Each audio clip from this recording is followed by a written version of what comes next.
Pues bienvenidos a este lunes de Space en Business Insider México. Yo soy Verónica Galán, editora en jefe de Business Insider México. Le doy la bienvenida a Angélica Ferrer, nuestra editora de estrategia. Angie, muy buenas noches, bienvenida. Hola a todos y todas, bonita noche. Y pues a nuestro invitado de lujo que está con nosotros hoy, que es Ángel González, director y fundador de la Organización Nacional de la Defensa del Deudor, experto en finanzas personales, negociación y resolución de deudas. Y justo el día de hoy vamos a hablar sobre los despachos de cobranza. ¿Qué pueden y qué no pueden hacer los despachos de cobranza? Ángel, bienvenido. ¿Qué tal? Muy buenas noches, Verónica, Angélica. Un placer estar aquí con ustedes. Muchísimas gracias, Ángel. Pues entremos en materia. ¿Por qué no nos platicas en la teoría qué es un despacho de cobranza y qué es un despacho de cobranza? Empecemos por ahí. Claro que sí, la pregunta básica.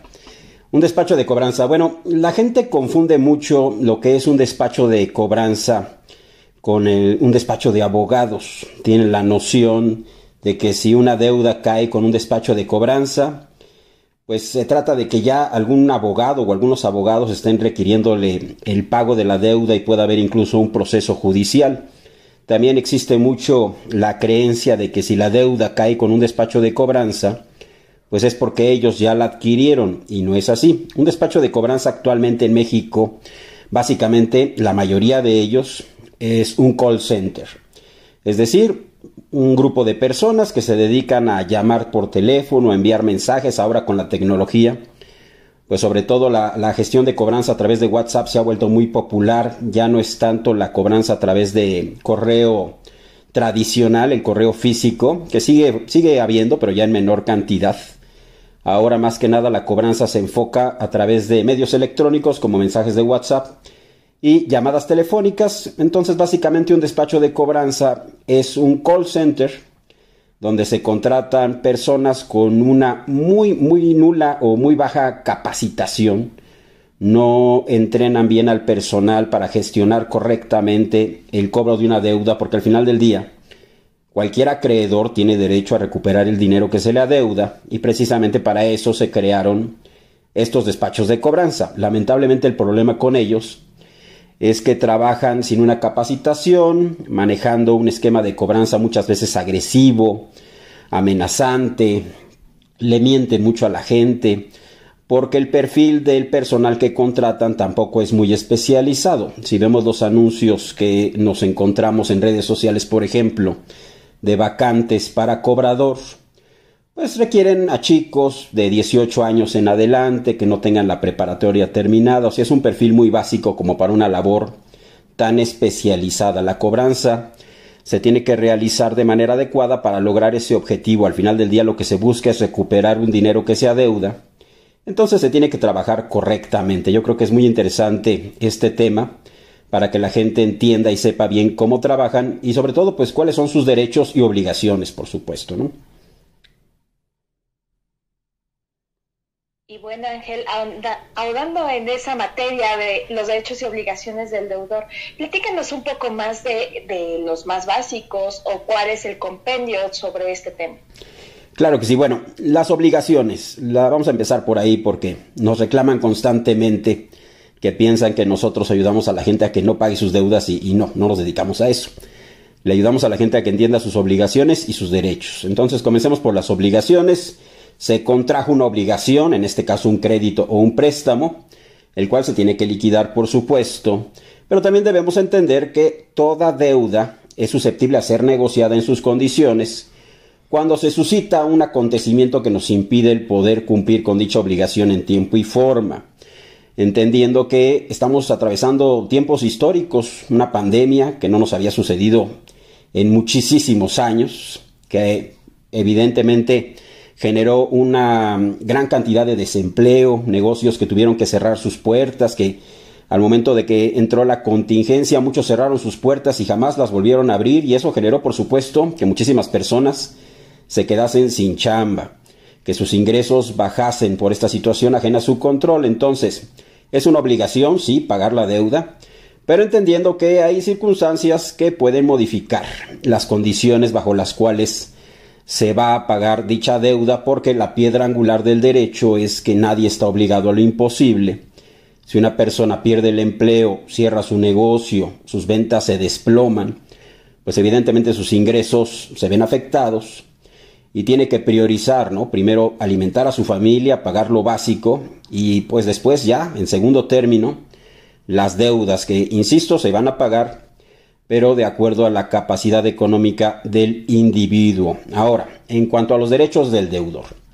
El deudor tiene derecho, como cualquier ciudadano, no por tener deuda se convierte en un delincuente o en un criminal, para nada. El deudor sigue con sus derechos como ciudadano mexicano intactos. La Constitución lo señala claramente en sus artículos 16 y 17, diciendo en el 16 que pues nadie puede ser molestado en su persona, en sus bienes o en sus documentos, salvo por el mandato escrito de la autoridad, en este caso un juez, que fundamente correctamente dicho requerimiento, ¿no? Y el artículo 17, porque también es muy común que los cobradores traten de intimidar a la gente con supuestas acciones de embargo, pues el artículo 17 señala que nadie puede hacer justicia por mano propia y que para eso tendrán que recurrir a los tribunales correspondientes. Así las cosas, claro que sí, cualquier acreedor puede requerir el pago de una deuda, incluso a través de medios judiciales, pero como su nombre lo indica, pues tendrá que hacerlo a través de un juicio. Entonces, vamos a entender también un punto muy interesante. Existen dos tipos de cobranza. La cobranza extrajudicial, que es la cobranza común y corriente, la cobranza que se lleva a cabo, como les decía hace un momento, a través de llamadas telefónicas, de cartitas, de mensajitos. Todo eso es cobranza extrajudicial, para que no vayan a querer apantallar los cobradores a alguien con el asunto de que le manden una carta a alguien diciéndole se va a generar cobranza extrajudicial. Bueno, pues la cobranza extrajudicial se genera desde que llegó la carta. Eso es cobranza extrajudicial. Ahora, por otro lado, la cobranza ya más formal, que comentaba yo hace un momento, la cobranza judicial, pues cuando ya existe un juicio, cuando ya se interpuso una demanda mediante un juicio mercantil para requerir el pago de la deuda. Entonces, obligaciones, que el deudor tiene que pagar sus obligaciones financieras, sus compromisos, por supuesto, de acuerdo a sus posibilidades económicas. Se tendrá que renegociar la deuda en sus términos y condiciones para que se pueda pagar. Y en cuanto a sus derechos, pues tienen derecho a vivir tranquilos, nadie los puede molestar, ningún cobrador se puede meter a su casa, no pueden ir a la cárcel por deber dinero, también lo señala el artículo 17 constitucional, cuando hablamos de particulares, como podrían ser los bancos, tiendas departamentales, financieras, cajas populares, entre otros. Sí, Ángel, y precisamente hablando de esto, es muy frecuente escuchar mucha gente que, y yo creo que a todos nos ha pasado, ¿no? Que te llaman a tu teléfono, y te cobran las deudas de alguien más, o si tuviste la mala suerte de perder el empleo, o de alguna situación, digamos, que fuera de lo normal, y no puedes pagar tu adeudo, te están marque y marque y marque y marque. ¿Qué puedes hacer si te llaman a ti o a tu familia para pagar la deuda? Tanto si eres el deudor, como si no eres el deudor, si eres a lo mejor una referencia crediticia, o si ni siquiera lo conoces para nada. Claro, es bastante común, sobre todo porque muchas veces las compañías telefónicas colocan números reciclados, ¿no? Números que le pertenecieron a otra persona, y tuvimos la mala suerte de al contratar el servicio nos dan ese número y era una persona que tenía deudas aquí y allá. Bueno, si la persona no sabemos quién sea, pues lo mejor que podemos hacer, la técnica que mejor funciona es la del bloqueo. No dar ningún tipo de explicación. Nosotros tenemos en esto desde 2008 y es muy común que la gente diga, bueno, es que tiene que haber algún mecanismo legal, ¿no? Para que se acabe con esas llamadas. Desgraciadamente, poco funcionan los mecanismos que tenemos a nuestra disposición cuando hablamos de temas legales o de reglamentación, por ejemplo, a través de Conducef. Porque los cobradores, pues, son individuos que muchas veces no les interesa, como trabajan a través del anonimato, pues no les interesa mucho lo que diga la Conducef, ni lo que le diga la persona, las explicaciones que le pueda dar la persona que no tiene la deuda, poco o nada le van a interesar. El cobrador, su misión es recuperar el dinero que le encargaron recuperar y va a hacer todo lo posible por lograr ese objetivo. Entonces, si ve que a través de ingeniería social puede doblegar a la persona que no tiene una deuda mediante este esquema de acoso para que en una de esas pague, porque ha llegado a suceder, pues el cobrador lo va a hacer sin lugar a dudas. Entonces mi consejo ahí es que no den explicaciones, simplemente bloqueen ese número. Yo sé que llaman de distintos números, se tendrán que bloquear todos ellos, en algún momento se acabarán estos números. Ahora, cuando la persona es referencia es exactamente lo mismo. Aplica igual porque no existe ninguna obligación de la referencia para con la deuda. No porque seamos referencia de alguna persona que nos puso ahí para que nos llame el banco para preguntar por esta persona, pues nos genera algún vínculo legal para con la deuda. Entonces se aplicaría exactamente igual. No dar ninguna explicación porque los cobradores muchas veces no quieren entender de razones, simplemente se les bloquea y listo. Ahora, si se trata de un aval, que sería la otra figura que podría considerarse, ahí sí ya existe una obligación. El aval está igualmente obligado a pagar la deuda, pero una persona no puede ser aval de manera espontánea o unilateral. Para que una persona se pueda obligar como aval, es requisito indispensable que exista la firma autógrafa del aval aceptando dicha obligación. Nada de que me dijo el deudor que usted es el aval y usted va a pagar. No se puede ser aval bajo este esquema. Forzosamente se requiere de la autorización expresa y por escrito de quien va a ser el aval, el deudor solidario o el fiador. No se puede ser aval, insisto, de manera espontánea o unilateral. Ahí sí existe, si se es aval, ahí sí existe una obligación. Ahí mi consejo es que hablen con el deudor para que pague, porque si el deudor no paga, le pueden cobrar el total de la deuda directamente al aval, ya sea mediante cobranza extrajudicial o judicial. Ahora, si es el deudor, pues depende de cómo sea el trato con el cobrador. Sí existen buenos cobradores, de hecho nosotros trabajamos con varios de distintos despachos de cobranza. Si les toca un buen cobrador, pues trátenlo bien, ¿no? Definitivamente. Si el cobrador trata de conciliar, trata de llegar a un acuerdo, pues ver qué opciones nos ofrece. Por supuesto, por muy bueno que sea el cobrador, jamás pecar de confiados, no aceptar ningún trato verbal, que digan que ya lo grabaron o que nos den un folio. Eso no nos sirve y vamos a tocar este tema un poquito más adelante si tenemos tiempo. Pero es importante, si el cobrador es buena persona, trátenlo bien, por supuesto, educadamente. No cayendo, por supuesto, en un exceso de confianza. Ahora, desgraciadamente, la mayoría de los cobradores pues son malos, esa es la realidad. No saben bien hacer su trabajo por esta nula capacitación que no les dan en sus trabajos. Bueno, entonces, si el cobrador es grosero y amenazante, se le cuelga, se le da la oportunidad de que nos vuelva a llamar. Si sigue con este esquema de cobranza agresiva, se le tendrá que volver a colgar. Si definitivamente el cobrador va a seguir con ese esquema, pues se le bloqueará. Se le darán 3 oportunidades, ese es el consejo que le damos a la gente, para ver si entiende el cobrador que no se van a dejar doblegar, que no se van a dejar intimidar los deudores por los gritos, las amenazas, las groserías que pueda hacerles algún cobrador. Entonces, si el deudor tiene esta situación de un mal cobrador, 3 oportunidades y ya, sería todo lo que se le tendría que dar. Ahora, por supuesto, nuestro consejo es que denuncien las malas prácticas de cobranza, aunque la autoridad no sea muy efectiva, desgraciadamente, en parte porque debido a la pandemia la Conducef tiene muchísimo trabajo atrasado. Y en otra parte porque las leyes en México, desgraciadamente, en este rubro todavía no alcanzan de manera adecuada a sancionar correctamente. Bueno, de momento el consejo es pues que denuncien de cualquier forma para que se vaya generando un antecedente ante la autoridad correspondiente. Si se trata de una institución financiera como un banco, que les estén cobrando una deuda de una tarjeta de crédito bancaria, pues la denuncia sería ante Conducef directamente. Si se trata de una tienda departamental, ahí la reclamación se interpondría a través de la Profeco. Ahora, existen varios acreedores que de momento se encuentran en tierra de nadie, que no están regulados por Conducef. Por ejemplo, las famosas financieras tecnológicas, las aplicaciones de préstamos que se han vuelto un verdadero problema en México, porque la legislación no los alcanza todavía. Muchos de ellos ni siquiera tienen oficinas físicas en México y ahí sí no hay alguna autoridad con la cual poder presentar alguna reclamación o alguna queja. Entonces, si se trata de una financiera tecnológica que no esté regulada por Conducef, definitivamente el bloqueo directamente y ya nos tocará algún otro cobrador que se porte de manera adecuada, ¿no? Nosotros no estamos pidiendo ninguna incoherencia ni ningún trato especial, simplemente que el cobrador trabaje adecuadamente, ¿no? Que concilie, que negocie para que se pueda liquidar esa deuda. Perfecto, Ángel. Y en el caso de los cobradores que nos amenazan, ya lo mencionaste, nada más quisiera ahondar un poco más en ello, Claro. Que nos amenazan con meternos a la cárcel porque no pagamos nuestra deuda y que a lo mejor hasta se presentaron en nuestro domicilio diciéndonos, no, ¿sabes qué? Ahorita ya le voy a hablar a una patrulla, me tienes que pagar sí o sí.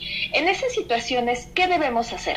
Bueno, el cobrador no es ninguna autoridad, entendámoslo así. Como les decía hace un rato, retomando el artículo 16 constitucional, pues solamente una autoridad podría requerirnos el pago mediante algún esquema judicial. Un juez en este caso, y para eso el acreedor tendría que haber interpuesto pues su demanda, ¿no?, en el juzgado correspondiente por la vía mercantil, que es como se desahogan este tipo de asuntos. El cobrador pues puede llamar a las patrullas que quiera, pero en realidad el deudor no está cometiendo ningún delito. Deber dinero no es un delito, que quede clarísimo. Simplemente, cuando se tiene una deuda, lo que existe es una controversia entre particulares por el incumplimiento, en este caso de un contrato. Un contrato podría ser de apertura de crédito por una tarjeta de crédito, o puede ser un contrato por un crédito automotriz, por un crédito hipotecario. Al final del día, el problema aquí es que se está incumpliendo por la parte deudora, por el cliente, con lo estipulado en un contrato, ¿sí? Así de sencillo, es una cuestión puramente civil, no es penal bajo ninguna circunstancia, no hay fraude, no hay estafa ni ninguna de estas cuestiones. Porque para que pueda haber, por ejemplo, un fraude, la persona que solicitó el crédito tendría que haber actuado de manera dolosa, con toda la intención de no pagarlo, utilizando información apócrifa o falsa. Esta situación en el 99.9% de los casos no se da. Es gente que solicitó un crédito o un préstamo con toda la intención de pagarlo de acuerdo a lo pactado en el contrato de lo que estábamos hablando. Desgraciadamente, como comentábamos, pues se pierde la chamba. Imagínate, al día siguiente ya no tienes trabajo, pero los gastos de tu casa, comida, vestido, educación, medicamentos, continúan. Esos no se detienen, no se pausan. Si tú te quedas sin un ingreso, ¿qué es lo que tienes que hacer? No lo hacen nada más las personas. Entendamos esto, una deuda no es exclusivamente de un individuo. Existen compañías internacionales, algunas de ellas con más de 100 años de existencia, que ante la pandemia muchas de ellas quebraron. Se declararon en quiebra porque no pudieron cumplir sus obligaciones financieras con sus acreedores. Todo se resume a eso. ¿Qué hace una empresa cuando comienza a enfrentar problemas económicos, cuando sus ventas no son suficientes? Pues lo que hace es recortar gastos y en algún punto pausar los pagos a sus acreedores para negociar más adelante. Exactamente eso se aplica para las personas. Una persona, como no puede cumplir con lo estipulado en el contrato del crédito, por su tarjeta de crédito, por ejemplo, en cuanto a tiempos y formas, pues lo que tiene que hacer es suspender sus pagos algún tiempo para ese dinero que empleaba antes para medio amortizar la deuda, medio bajar un poquito el adeudo que presentaba. Pues mejor que lo utilice para sanear sus finanzas, estabilizar sus finanzas, comenzar a generar algún ahorro una vez que exista un ingreso nuevamente, y entonces sí, sentarse a negociar con su acreedor los nuevos términos y condiciones para que se pague esa deuda. Como te comentaba o les comentaba al principio del programa, las deudas se tienen que pagar, nada más debemos entender que muchas veces, desgraciadamente, no es posible pagarlas de acuerdo a lo que habíamos pactado originalmente. Entonces, ante el incumplimiento en las cláusulas de un contrato, pues no existe un delito. Es una controversia nada más entre particulares. Entonces, si el cobrador va y quiere llevar una patrulla, pues puede llevar una o dos o 10 o las que quiera. Los patrulleros no tendrían por qué llevarse al deudor, porque, insisto, deber dinero no es un delito. Simplemente que no salgan de su casa si ven que puede haber ahí algún contubernio, que se haya palabrado el cobrador con el patrullero. Pues el domicilio es propiedad privada, simplemente que no salgan de su domicilio. Ya el cobrador se aburrirá y se retirará. Aquí lo importante es que el deudor esté bien informado para evitar abusos. Es algo que nosotros no vamos a permitir, que existan abusos hacia las personas, para que al final, si les tocó un mal cobrador, pues nos lo saltaremos y se negociará la deuda con el acreedor directamente de ser necesario. Muchísimas gracias, Ángel. Oye, precisamente esto que mencionabas de que cambian las condiciones del contrato y tienes que pensar cómo vas a pagar, a lo mejor empezar a sanear tus finanzas, empezar a ahorrar y establecer nuevas condiciones de pago. ¿Esto cómo lo negocias o cómo puedes lograr que tu acreedor te acepte estas nuevas condiciones de pago? Y en un momento más vamos a invitar a todos nuestros oyentes a participar y a que pregunten sus dudas o hagan sus comentarios. Gracias. Claro que sí. Bueno, la negociación es un arte, ¿eh? Es bastante complicada porque depende mucho de a quién le debas. Por ahí existen algunas reparadoras de deuda que lo manejan de manera estandarizada, pero es imposible manejar un esquema estandarizado porque hay muchísimas variables que se tienen que considerar. Desde cómo anda de ingresos la persona, cómo anda de gastos, cuánto tiempo le va a tomar recuperarse económicamente, porque podría ser una persona que deba 1,000,000 de pesos, por ejemplo, pero a lo mejor tiene la capacidad de recuperarse económicamente en 6 meses, porque sus empresas están en pausa, se comienzan a recuperar apenas, ¿no? No porque la deuda sea muy alta, quiere decir que nos vamos a tardar más en pagarla. Una persona que debe 15,000 pesos podría ser que tenga alguna enfermedad terminal, por ejemplo, desgraciadamente, que no le va a permitir ya liquidar esa deuda definitivamente. Aunque sea muy baja, pues primero tiene que ver por sus medicamentos, por su salud. Cualquiera de nosotros lo haríamos en su lugar. Entonces, no es tanto cuánto se deba, sino más bien la situación particular de la persona. De ahí se tiene que partir para entender esa situación y entonces decirle a la persona, bueno, tú tienes deudas por tantos miles de pesos o por X cantidad con este acreedor, con este acreedor, con este acreedor.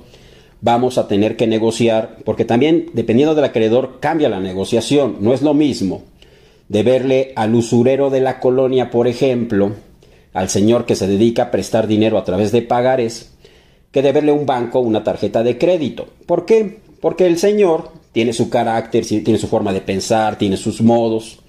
Ahí sí podría incluso haber una situación hasta de carácter personal entre el deudor y su acreedor. Cuando hablamos de una institución financiera o comercial grande, pues ahí no existe eso, no existe una situación personal, no somos más que números en pantallas dentro de servidores de computadoras. Ahí no existe una situación, ahí esa variable de la cuestión personal no afecta. Cuando hablamos de bancos, se tiene que estudiar, por ejemplo, cómo andan en cuanto a sus índices de morosidad, cómo andan en sus índices de capitalización, para entonces ver en qué momento sería el ideal, de acuerdo también a la morosidad que lleve la persona, para poder negociar. Pero vamos a partir desde el principio. Si una persona tiene una deuda, con quien sea, hablando se entiende la gente, lo primero que tienen que hacer es acercarse a su acreedor. No importa si es el usurero, es el banco, es la tienda, quien sea. Acérquense a su acreedor, háganle saber su situación, donde le informen que definitivamente no van a poder pagar de acuerdo a lo pactado originalmente, y ahí existirían 3 opciones para que se pueda liquidar la deuda. Una de ellas, la prórroga, que no es muy recomendable, ya lo vivimos al principio de la pandemia, nosotros lo advertimos desde que comenzaron las prórrogas bancarias, porque se van a acumular intereses. ¿Sí? Ningún banco regala dinero. Cuando se activaron las prórrogas por la pandemia no fueron tanto en beneficio de las personas, sino que los bancos buscaron protegerse para evitar que su cartera vencida se disparase, que de por sí se les salió un poquito de control. Bueno, a través de la prórroga evitaron técnicamente que toda esa gente cayese en un esquema de cartera vencida, que se sumase a sus índices de morosidad. Era gente que simplemente tenían una prórroga de 3, 4, 6 meses y después pues continuaron con sus pagos, pero muchísima gente, desgraciadamente, al ver después de la prórroga cómo quedó su deuda, se dieron cuenta que por la acumulación de intereses, pues su deuda de 40 pasó a 70 o 80 mil pesos. Pero es una opción. Es cuestión de platicarlo con su acreedor para ver cómo queda exactamente la situación en cuanto a términos y condiciones. Esa es la clave de todo, los términos y las condiciones. La otra opción sería una reestructuración, que se reestructure la deuda mediante algún plan personal de pagos que se puede manejar en 2 sentidos. Uno sería la disminución del plazo. Si una deuda se iba a pagar a 24 meses, pues que se pague en 12. Si reducimos el plazo, baja la tasa de interés. Eso se traduce que al final vamos a pagar una cantidad menor, porque estamos liquidando la deuda en un plazo menor a lo pactado originalmente. Desgraciadamente, este esquema de reestructura a muy poca gente le funciona, sobre todo si perdiste el empleo, pues ¿cómo le haces, no? Es imposible. Bueno, el otro camino de la reestructura sería ampliar el plazo. En lugar de pagar la deuda en 24 meses, nos vayamos al doble, a 48. El problema es que ahí con los intereses pasa al revés. En lugar de bajar la tasa, sube. Entonces, si su deuda original era, por ejemplo, de 90 mil pesos, pues a lo mejor después de la reestructura van a terminar pagando 180 mil pesos por este aumento en los intereses, por la extensión en cuanto al plazo. Entonces, si van a buscar la reestructura, que tiene sus beneficios, una reestructura bien aplicada, no afecta su historial crediticio e incluso hay algunos acreedores que les dan la oportunidad de que cuando van a la mitad de la reestructura se reactive la línea de crédito, que luego resulta contraproducente, pero bueno, sería la opción que existe. Tiene sus beneficios, pero entendamos que posiblemente tengan que pagar más dinero al final y que una reestructura implica pues un montón de meses, muchísimos meses, pagando una mensualidad fija. Tienen que ver que su economía tenga la fuerza suficiente para afrontar esta situación, porque si se incumple con lo pactado en una reestructura, ya no podemos regresar atrás, ya no podríamos regresar a los 90,000 pesos que poníamos como ejemplo ahorita. Nos estaríamos ya obligando a pagar la deuda reestructurada, que serían más o menos unos 160, 180,000 pesos, dependiendo, por supuesto, del acreedor y de la tasa de interés. Finalmente, la opción menos popular entre los economistas, porque afecta el historial crediticio de la gente, pero muchas veces es la única opción que queda, sería la quita. Una quita básicamente es un descuento sobre el monto total adeudado. Si debes 100,000, se puede aplicar una quita del 70% y liquidas con 30. Se oye muy bien. El problema es eso, que como estamos utilizando un beneficio como la quita, que demuestra un estado de insolvencia, porque la quita nada más la usa la gente que no puede pagar su deuda con otro recurso, pues definitivamente va a quedar ahí una afectación en nuestro historial crediticio. La deuda en el buró de crédito aparecerá como liquidada con un acuerdo de pago menor con el cliente o con el acreedor. Entonces, si nosotros buscamos un crédito más adelante, pues los acreedores, los bancos, por ejemplo, van a ver que pues utilizamos esto de la quita y a lo mejor desconfían para prestarnos. Ahora, hacer hincapié en que no es una calificación permanente. Si la persona, una vez que haya liquidado todas sus deudas, aunque sea con quita, todas, comienza a recuperarse financieramente hablando, comienza a tener dinero ahorrado en algún banco, a utilizar tarjetas de débito o alguna de crédito de alguna fintech, que hay fintechs muy buenas, que pueden ayudarnos a sanear ese historial crediticio, pues eventualmente, después de algún tiempo, los mismos bancos con los que tuvimos problemas posiblemente nos comiencen a otorgar nuevas líneas de crédito bajitas para ir tentando terreno, ver cómo nos comportamos. Si cumplimos en tiempo y forma, pues eso irá mejorando nuestro historial crediticio y finalmente nos podremos recuperar totalmente. Tenemos casos de éxito de gente que tuvo muchísimos problemas y le han otorgado créditos hipotecarios, se van de viaje, les dan tarjetas, porque al final del día los bancos, las tiendas departamentales, todos son un negocio y lo que busca, como cualquier negocio, es generar ingresos. Si ven que la persona atravesó un bache financiero pero se recuperó, pues no van a dejar que ese cliente se pierda, ¿no? Van a tratar de volverlo a captar, por decirlo de alguna forma, para otorgarle nuevas líneas de crédito. Entonces aquí tendríamos que hablar de educación financiera, que es algo nulo en México, desgraciadamente. La gente no tiene idea, se vuelve un adulto tan rápido que no tenemos idea de cómo manejar nuestros créditos, financiamientos, qué es un pago mínimo, qué es un costo anual total. Es algo que también a través de la organización buscamos, generar una cultura financiera adecuada para que la gente que atravesó este problema, cuando lo resuelva, pues no vuelva a caer en el mismo hoyo, ¿no? Claro, Ángel. Y bueno, retomando el punto de cuando ya pagué mi deuda, por cualquiera, o más bien, perdón, cuando ya junté todo el dinero para pagar mi deuda, ya lo tengo, ya le digo a la entidad, híjole, aquí ya está. Veo que es una duda recurrente el no saber si se le da al despacho o al banco. ¿Ahí qué pasa? ¿Por qué existe esta duda? Bueno, es muy interesante, fíjate, porque sí, hay muchísima confusión. Volvemos al tema de cultura financiera. Nadie nos ha dicho jamás, ¿no? ¿A quién se le paga cuando no podemos pagar una deuda? Siempre se paga al acreedor, siempre, sin excepción. Si la deuda no ha sido vendida, que es otro tema que me gustaría tratar, si la deuda no ha sido vendida, siempre se le paga al acreedor directamente. Banco, financiera, tienda departamental, caja popular, quien sea, siempre a la cuenta pactada en nuestro contrato.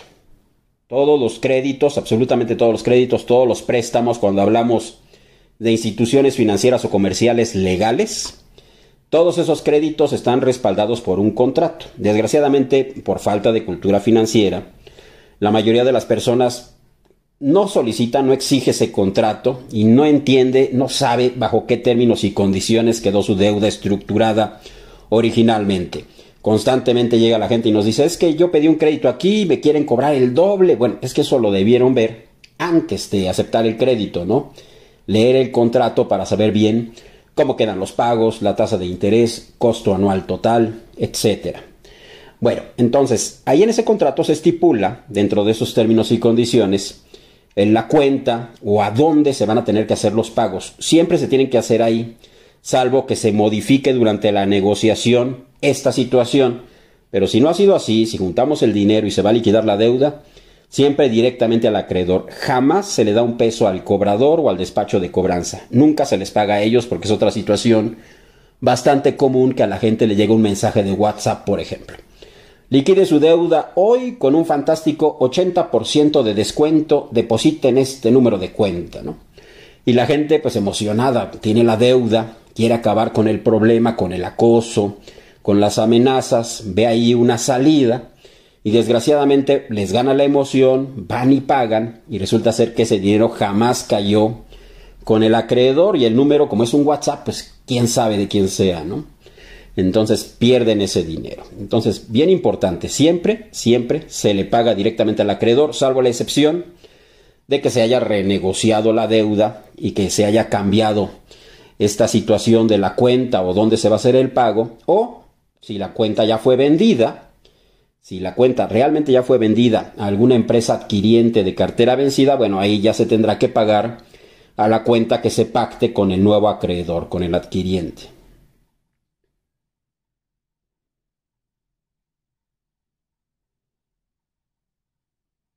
Muy bien, Ángel. Y bueno, ahora vamos a abrir la conversación.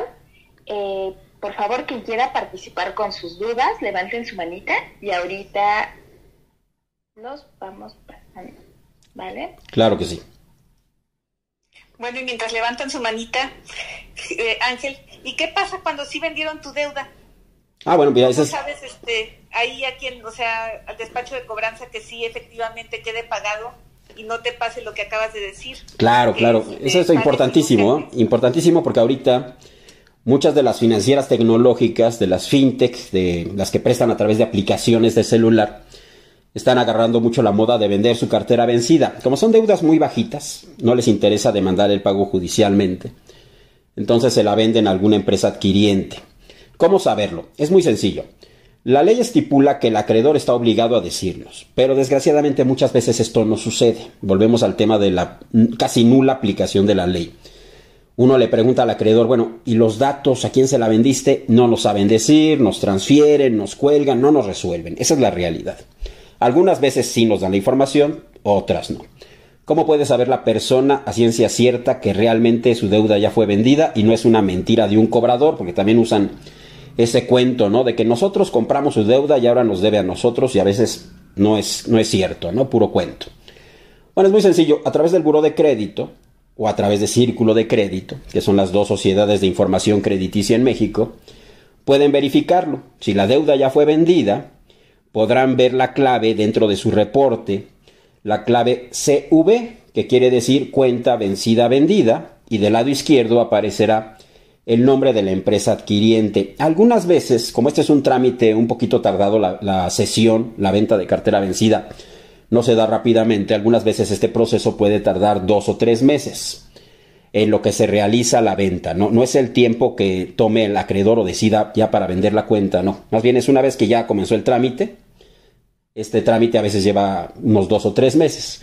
Podría ser que revisen su buró de crédito y el saldo con su acreedor original, por ejemplo con el banco, aparezca en ceros, pero ellos no han pagado nada, ¿no? Dice la gente, es que ya mi saldo aparece en ceros, como si ya no debiera. No, pues espérate tantito, porque posiblemente esté en trámite la venta y al rato aparecerá en el buró, en la sección de detalle, pues el adquiriente, ¿no?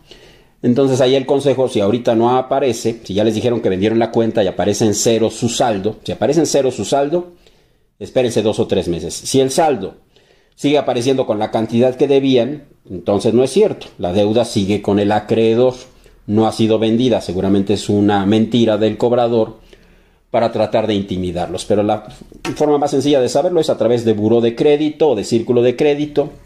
Checar ahí en la información si la deuda ya fue vendida. Si así fue efectivamente, ya aparecerá la empresa adquiriente, y ahí mismo en los portales de buró de crédito y de Círculo de Crédito aparece el listado de adquirientes con todas las empresas que se dedican a comprar cartera vencida en México, junto con sus datos de contacto. Ahora, es un auténtico viacrucis.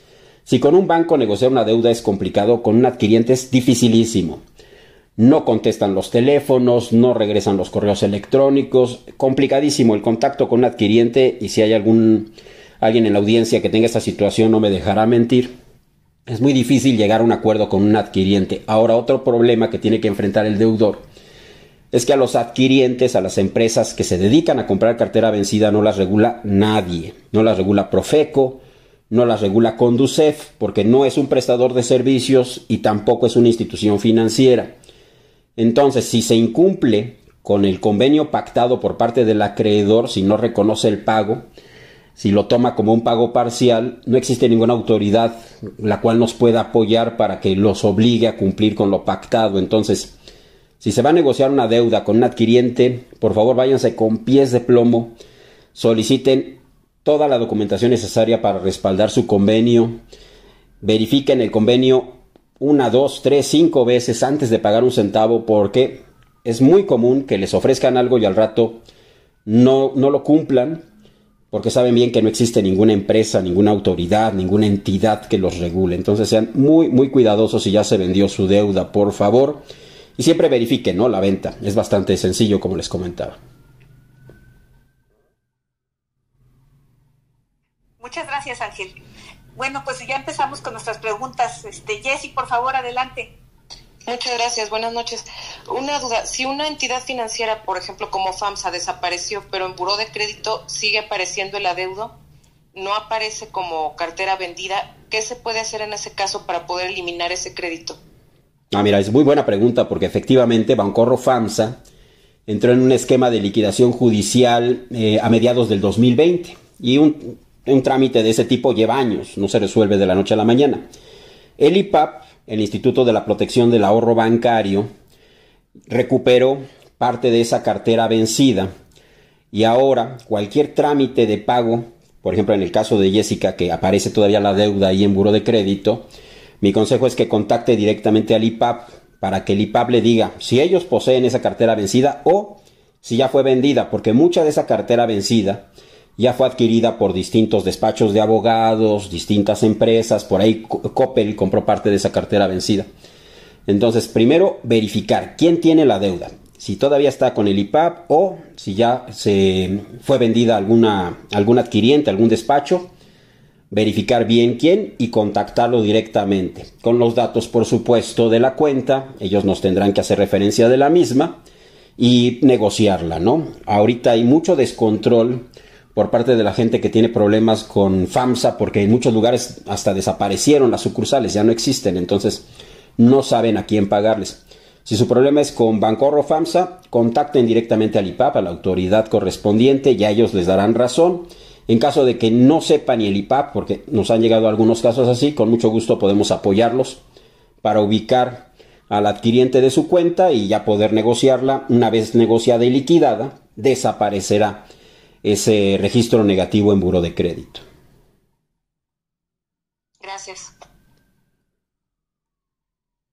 Perfecto. Ahora vamos con otra pregunta. Emma, ya tienes la palabra. Adelante.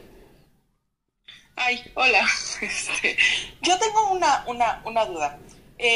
Una deuda que tenía mi madre, que era una hipoteca, me están llamando a mí del despacho de cobranza, y ella falleció en 2015. Entonces yo les avisé que falleció en el 2015 y me pidieron una cantidad de documentos, así como que la credencial del lector, el acta de defunción, el no sé qué, no sé cuánto. Y yo decía, bueno, pero si cuando ella falleció yo fui al banco y pregunté, bueno, pues qué se tiene o qué se adeuda, porque la hipoteca la sacó con Bancomer. Me dijo, no, sí, no, nada, que todo está bien. Ya se arreglaron las cuentas, se cerraron lo que se tenía que cerrar, se pagó lo que se tenía que pagar y demás.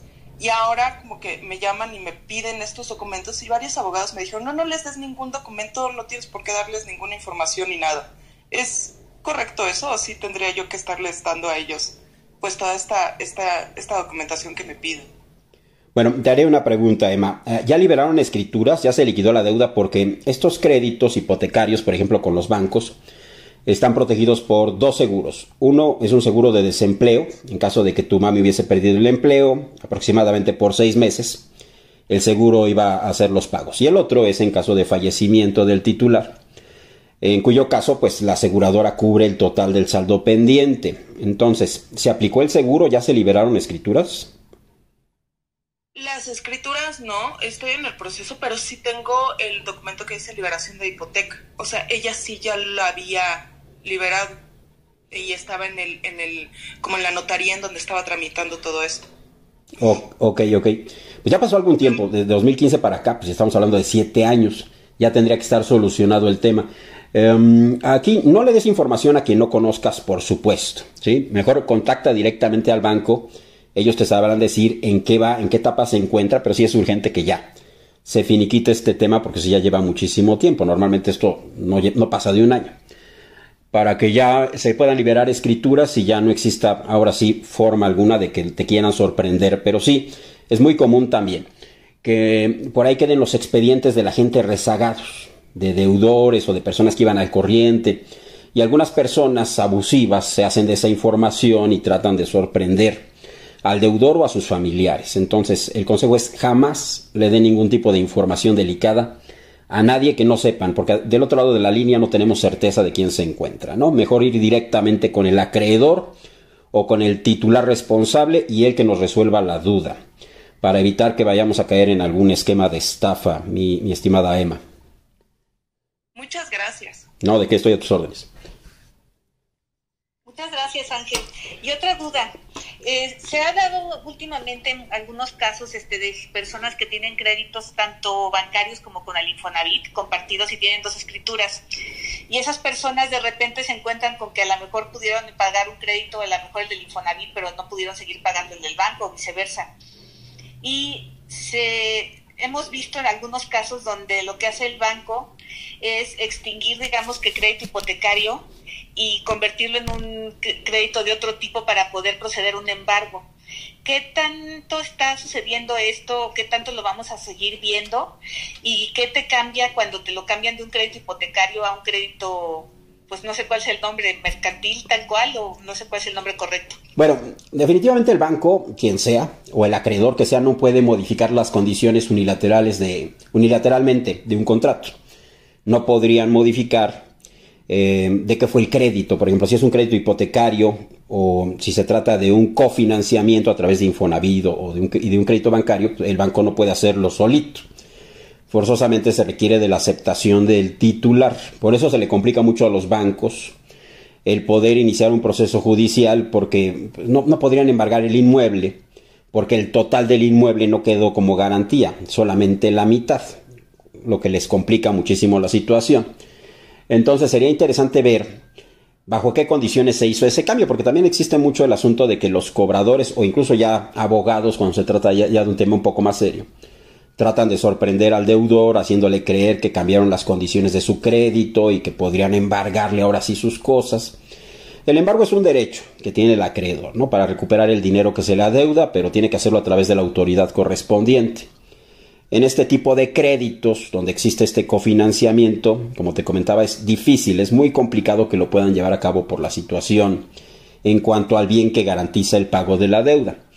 Ahí el consejo, insisto, contactar directamente al acreedor, que muestren la documentación que respalde su dicho, y en caso de que exista alguna irregularidad, presentar la reclamación correspondiente ante la Conducef. Es un derecho que tiene el acreedor que se le pague, pero no puede violentar los derechos del deudor para lograr ese objetivo. Excelente, Jesús. Digo, Ángel, perdóname, es que no te preocupes. Perdón. La siguiente pregunta es una duda que me surgió y es justamente, ¿qué pasa si tengo una deuda muy vieja? Es decir, me escondí, no contesté el teléfono, me hice pato todo lo que pude y mi deuda ahí sigue. Pero, ¿qué ocurre en estas situaciones? Bueno, todas las deudas, cuando hablamos de instituciones financieras y comerciales legales, están respaldadas por un título de crédito. En México existen distintos títulos de crédito. Mucha gente piensa que el pagaré sería el único, pero no es así. Los contratos que celebramos cuando aceptamos un crédito, por ejemplo, de una tarjeta, o un préstamo personal, o un crédito hipotecario, o un crédito automotriz, todos esos, ante la ley, también son títulos de crédito, exigibles por la vía ejecutiva mercantil. Quiere decir que puede haber un embargo de bienes al inicio, al momento de que nos emplacen, de que nos notifiquen que existe esa demanda, como es por la vía ejecutiva mercantil, lleva aparejada la ejecución y en ese momento nos pueden embargar. Ahora, esos títulos de crédito tienen una vigencia, pueden prescribir. ¿Cuándo prescribe un título de crédito? Técnicamente 10 años posteriores a su fecha de vencimiento. En el caso del pagaré, incluso tiene un espacio que se ha de llenar al momento de requisitar el pagaré con la fecha de vencimiento, ¿no? Que pacten las partes. Aquí el problema se da cuando hablamos de tarjetas de crédito, préstamos personales, etcétera, porque queda un poco ambiguo ese tema, ¿no? ¿Cuál es la fecha de vencimiento? Por ejemplo, cuando hablamos del plástico, podría ser la fecha de vencimiento del plástico que nos da acceso al crédito, porque como tal en los contratos no se señala una fecha de vencimiento específica, pero básicamente son 10 años a partir de la fecha de vencimiento, siempre y cuando no exista una renovación. Por ejemplo, si el deudor decidió reestructurar su deuda, como se cambian condiciones del crédito, eso renueva todos los tiempos y volvemos a ceros. Ahora, la peor idea que puede haber es decir, pues yo voy a dejar de pagar y al rato me borran de buró de crédito y ya no pago. Entendamos primero lo siguiente: el que borren una cuenta de buró de crédito no quiere decir que la deuda haya desaparecido, son cosas diferentes. Al buró de crédito solamente se sube información, pero la deuda continúa su vida legal, aunque ya no aparezca en buró de crédito. Por eso es muy común que de pronto una persona que diga, mira, ya me borraron de buró de crédito, incluso hasta le dan créditos, y un mal día resulta ser que ya le vendieron la cuenta y vuelve a aparecer en buró de crédito. Por eso, porque la deuda siguió su vida legal, el acreedor decidió dejarla ahí en la congeladora para que acumulase intereses ordinarios y moratorios, y luego decidió venderla o demandar el pago judicialmente, ¿no? Ya que fuese suficientemente alta la deuda. Entonces es muy mala idea dejar las deudas en el abandono, que se solucione solo el problema, rara vez sucede. Tarde o temprano nos lo vamos a volver a encontrar y posiblemente más complicado. El consejo que le damos a toda la gente es: si tienes una deuda, enfréntala lo antes posible y acaba con ella, porque para empezar va a ser mucho menor, ¿no? No va a haber tanta acumulación de intereses, y una vez liquidada, pues ahora sí habrás solucionado el problema, ya no tendrás que enfrentarlo más adelante. Pero ese es el consejo, ¿no? No se esperen a que vaya a prescribir el título de crédito, porque incluso por ahí les podrían hacer chanchullo y renovárselos de manera mañosa, y mientras son peras o manzanas va a haber un juicio y se complica la situación. Entonces lo ideal siempre es negociar y liquidar a la brevedad, en cuanto, por supuesto, su economía lo permita, ¿no? Se trata de una conciliación. Si van a tardar mucho tiempo en liquidar una deuda, pues se tendrá que conciliar, se le tendrá que hacer saber al acreedor que esta persona en particular va a pagar definitivamente, pero no va a ser en el corto ni en el mediano plazo, porque su problema es complicado. Una vez solucionado, pues se procederá a negociar y a liquidar la deuda en cuestión. Gracias, Ángel. Y ahora que mencionas el buró de crédito, ¿qué es la clave 99 que tanto mencionan cuando no puedes pagar un crédito, te hacen una quita? Sería clave 97. La clave 97 se refiere a que hubo un quebranto en la cuenta. Dice ahí que hubo un quebranto con afectación hacia el acreedor. Entonces, ¿cómo se puede eliminar esa clave? A muchísima gente le aparece cuando caen en el asunto de la morosidad después de determinado número de días, dependiendo del acreedor. Verán que aparte del tachecito rojo, aparece esa famosa clave 97. Simple y sencillamente, negociando y liquidando la deuda, se eliminará ese registro. Ahora, si por ejemplo una persona ya negoció la deuda y persiste esa clave, tendrían que ver por qué. Ya no tendría por qué aparecer la clave 97, porque la deuda ya quedó liquidada. Aparecería la clave que te comentaba yo hace un rato en la sección de detalle de CV, cuenta vencida, CV es cuenta vencida vendida. Aparecería la clave de que hubo un arreglo con el acreedor con un pago menor. La clave 97 ya no tendría por qué aparecer en la parte superior. Si sigue apareciendo, acérquense a su acreedor, pregunten el porqué de esta situación, si quedó por ahí algún saldo pendiente, alguna cantidad que no se haya pagado, porque por eso está apareciendo. o si existe algún error, tendría que presentar una reclamación directamente ante Buró de Crédito.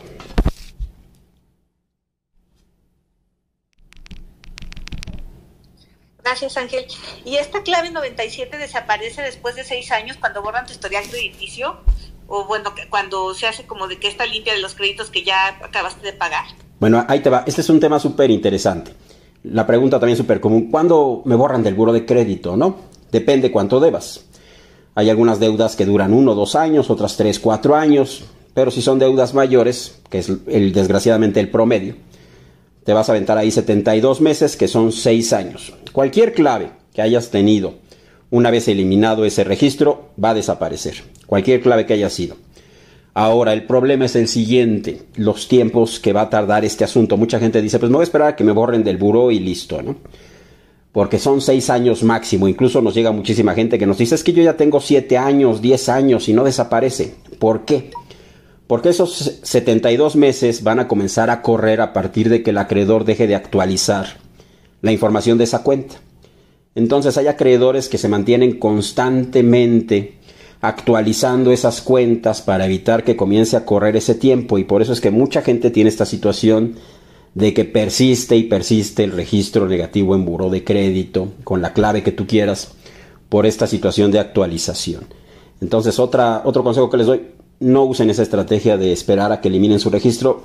Rara vez funciona, porque aunque lo eliminen, si venden la cuenta o demandan el pago judicialmente, volverá a aparecer esta situación en Buró de Crédito y volvemos a tiempos a ceros. Otra vez esperar el tiempo que señale la ley. En caso de demanda, pues todo el tiempo que lleve el juicio hasta que se resuelva la situación judicial. Si venden la cuenta, serán otros 72 meses, y eso siempre y cuando no se actualice la información. Entonces, mejor, insisto, a contactar directamente al acreedor y negociar en cuanto tengan esa capacidad. Si van a llevarse mucho tiempo, porque entiendo perfectamente bien que hay situaciones muy complicadas de gente que sus ingresos se vieron muy afectados, o que de plano sus deudas son muy elevadas, bueno, pues se tendrá que conciliar antes de negociar, conciliar para evitar que vayan a vender la cuenta, para evitar que vayan a demandar el pago, y en algún punto, ya que se mejore esa situación, comenzar a negociar la deuda.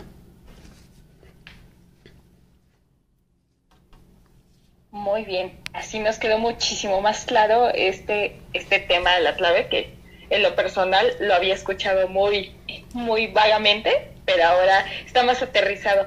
Y pues bueno, ya para acercarnos hacia el final, Ángel, pues ¿qué consejos le darías a las personas que pues ya van a cumplir los 18 o ya tienen 18, ya van a empezar en este mundo de las finanzas personales y pues que tienen dudas sobre justamente estos temas? Digo, aquí la mayoría de los que estamos en el space ya tenemos un ratito trabajando con alguna tarjeta, pero para no caer en deudas y de que nos llamen los despachos de cobranza, ¿qué podemos hacer? ¿A dónde nos acercamos? Bueno, vamos a finanzas básicas, nivel 1. Lo más importante de todo, si se va a solicitar un préstamo o un crédito, porque a los jóvenes de hoy, yo tengo una hija de 19 años, se le queman las habas, como dicen por ahí, ¿no? Ya quieren sacar sus créditos, andan así viendo bancos.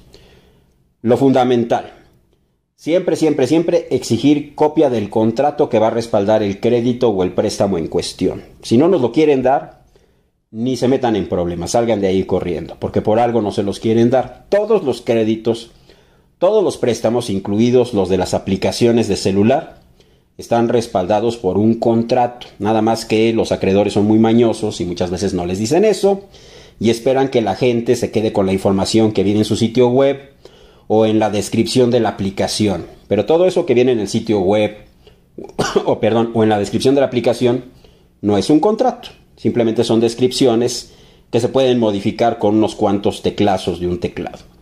Entonces, si van a solicitar un préstamo o un crédito, no se emocionen. Primero soliciten copia del contrato, léanlo, porque de nada sirve tener un contrato si no se lee, y entiéndanlo. Si no lo entienden, con mucho gusto aquí en la Organización Nacional de la Defensa del Deudor les podemos ayudar. Sin cobrarles un centavo, les decimos de qué va el contrato y si les conviene o no. Sobre todo en lo referente a tasas de interés, comisiones, multas, recargos, etc. Cuestiones fundamentales para iniciar con unas finanzas sanas desde el principio.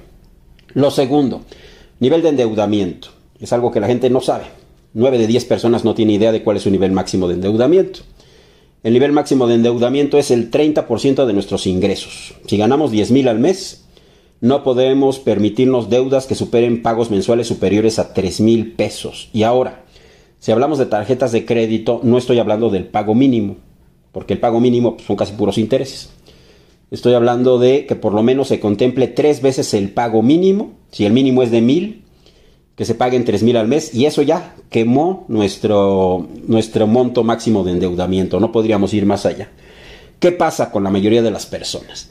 Comenzamos a querer vivir por encima de nuestros ingresos. Vemos la tarjeta de crédito como una extensión de nuestro salario, como un dinero que no se va a pagar, porque esa es la intención al final del día del plástico, que se pierde esa percepción del gasto. No es lo mismo que tú traigas 3 billetes de 500 en la cartera y te vas a comprar unos zapatos. Si nada más traigas eso, vas a decir, híjole, no, me duele el codo, no me quiero gastar mis billetitos, se ven muy bonitos en mi cartera.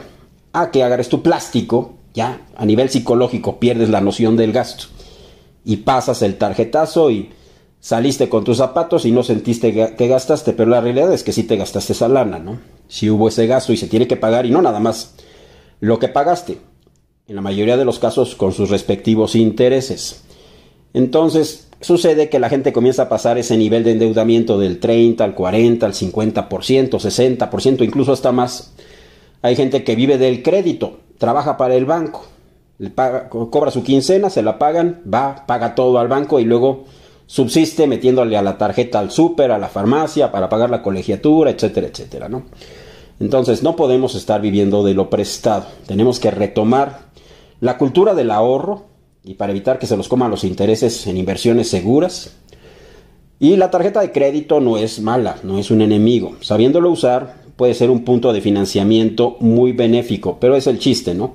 Saberla usar. Si vamos a usar una tarjeta de crédito, la tarjeta se tiene que adaptar a nosotros y no nosotros a ella, porque también es súper común que vamos a la tienda departamental o al súper y nos ofrecen la tarjeta y no tenemos idea si nos convenía ese producto financiero en particular o no. A través de la Conducef está ahí su buró donde pueden ustedes revisar, comparar los distintos productos financieros y encontrar el que mejor se adecue a sus necesidades, sobre todo si hablamos de gente joven, de chavos de 18, 19, 20 años.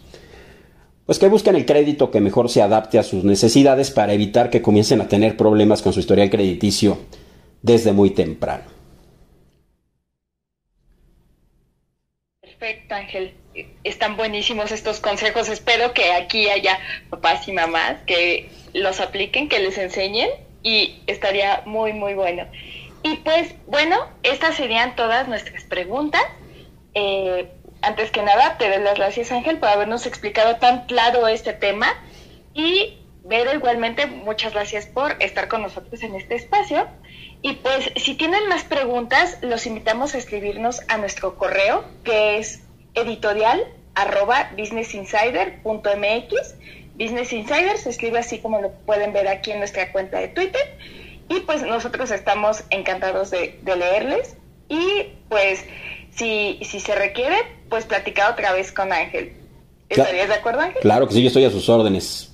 Hay que educar a las personas para evitar que haya más deudores. Se tiene que acabar con esta situación de vivir de lo prestado. Claro que sí. Y pues bueno, pues con esto nos despedimos. Les deseo una muy buena noche y muchas gracias por acompañarnos en este espacio. Muy buena noche a todos, muchas gracias. Muchas gracias, hasta luego.